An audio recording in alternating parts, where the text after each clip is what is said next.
Welcome to week 3. In this lecture, we're going to be looking at the problems, the promises, and the possibilities of distance education, especially in the future. Distance education and all of the emerging computer technologies that are coming out day by day have together offered many promises to the field of education. In practice, though, combinations often fall short. And that is some of the things we're going to be talking about today in this lecture. Some of the shortcomings in distance education are due to problems with the technologies. Others have to do with instructional methods or training of teachers, and some have to do with students. But we also want to look at the strong possibilities and the real future for distance education.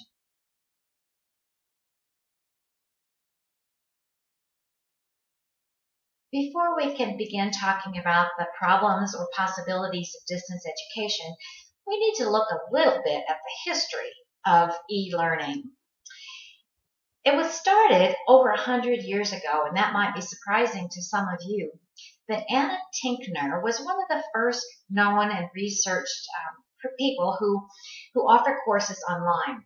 And she had a correspondence school where she would send out lessons to students, they would complete them, and then they would mail them back to her. It was surprising to me that she was teaching typing in those days. Later, if we look at distance education, it changed because the lessons were delivered by radio and television. A package of information was sent to the students by mail. They did the lessons, they watched or listened to the lectures on the radio or television, and then again used the postal service to mail their materials back. Today, as we know, the internet is a two-way street. So the students can watch the lectures as you are doing and then do their assignments right online. So they can see the instructor and they don't have to wait for the postal service to deliver the feedback to them.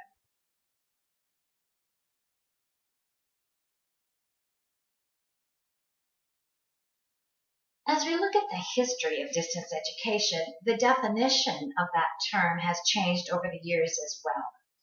The definition we most often use happened by Dr. Desmond Keegan, and he initiated this definition, I should say, in 1995, but I think it still applies today.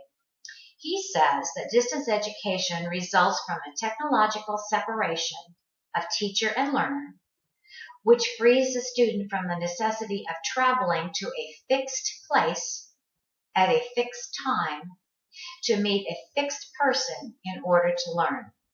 And that seems to make sense with what we're doing in e-learning today.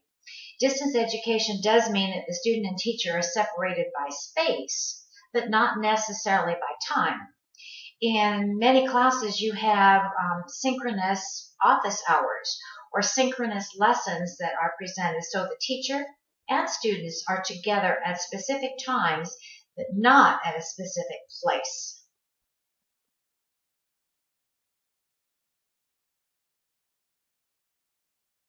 Now let's take a look at the promises. Let's look at the positive side of distance education. Many of the promises of distance education are financial in nature. Certainly, it costs a lot more to build a large brick and mortar building and put in all the desks and the lab equipment than it does to deliver it online. Many other countries besides the United States, especially South Africa and South America, are beginning to implement distance education programs to save money, yes, but to also reach a much larger population who would not be able to travel to a university campus. China is moving to away from the elite education of their population and more to a distance education where they can reach many, many people in that country.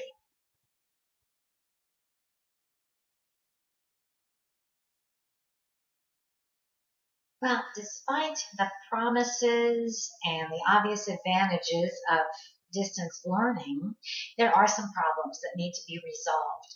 Some of these you've probably already thought about, but the problems revolve around the quality of the instruction, the students who are coming to distance education, the hidden costs that might be involved with producing a distance education course, and the misuse of technology.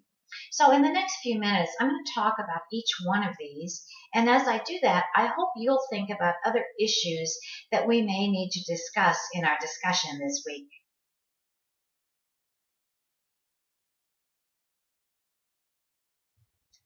When we address the problems of distance education, the very first one that comes to mind is the quality of the instruction.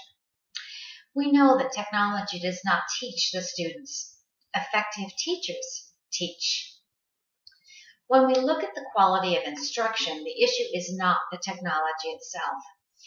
It's the transition of the material, the content material, from the traditional classroom to the online classroom. And many teachers are not comfortable with doing that. That transition is a lot more than just giving your lecture notes to a group of students online to read. It requires a learning how to effectively interact with students and to create the learning community that we've talked about in earlier lectures. All of those factors relate to the quality of instruction. The next issue we need to address is the cost, the true cost and the cost effectiveness of distance learning programs. The startup costs, especially for internet accessibility and even video production, are not cheap. The startup costs, the maintenance, the personnel costs, all need to be factored in to the true cost of distance education programs. The minimum number of staff required to produce one class would be the instructor, the instructional designer, the technical support staff, and even the library. A virtual library is needed to support the work of both students and instructors. The costs associated with training technicians and instructors should also not be overlooked. For effective distance education to take place, the staff delivering the instruction must be well trained.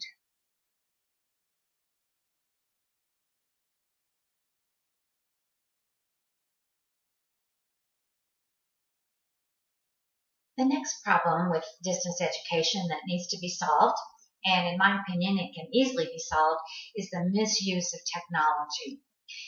I don't see this as a huge problem, but it is something we need to talk about. The advancement in technology does not necessarily lead to better distance education. We have to determine as instructors or administrators, even as a technician, an instructional designer, which learning management system, which technologies are going to best serve this particular content and the students that we're trying to reach. Bates suggested that newer technologies are not inherently better than the old ones, and many of the old techniques that we've used in traditional classrooms, such as interactivity and collaboration between instructor and students, is something that still needs to be transferred over to the online class. So the technology has to support that. The instructor also needs to be trained to be able to take advantage of the technology that has been selected by that college or university. They need to not only be trained to use the technology, but they need to understand the shift in their role as an instructor. And that's the next thing I'm going to be talking about.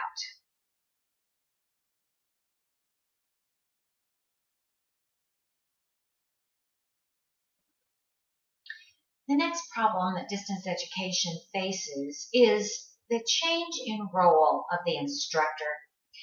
We've talked earlier about the teacher-centered classroom and the student-centered classroom. Well, certainly distance education is a student-centered classroom. So the instructor or professor that's used to standing in front of a group of 20 or 50 students and being able to get their feedback, see their body language, see their questions, listen and answer those, doesn't happen necessarily in an online classroom. The instructor becomes more of a coach or a mentor to those students. So that's a role change, and it's difficult for some instructors. So I can see that that might become a problem.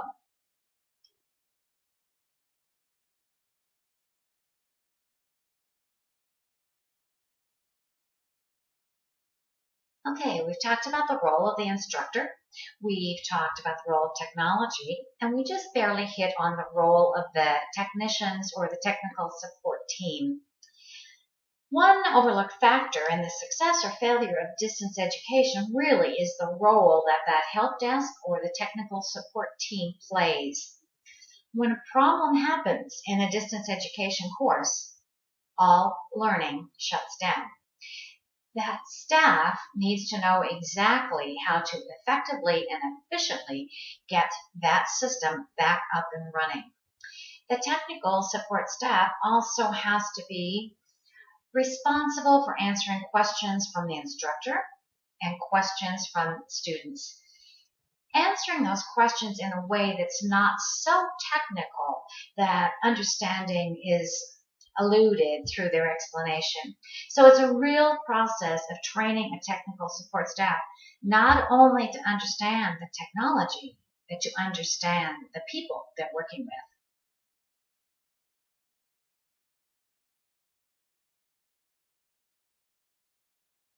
The final issue that I believe needs to be addressed when we talk about distance education is, of course, the student. Not all students are suited for this type of learning, and not all subject matter should be taught in an online format or environment. The more mature the student, the more computer literate, the better the chance of the student being successful in an online class. This online student also needs to have a number of characteristics, such as tolerance, tolerance for ambiguity, a need for autonomy, and the ability to be flexible. They also need to be a person who is willing to ask questions and get help. And they have to be a student who is willing to interact and share knowledge with others. If they are not possessing these qualities and are not highly motivated, then chances of success for that student is much lower. So we need to look at the students that are coming into our online classrooms so we can address the problem of student concerns.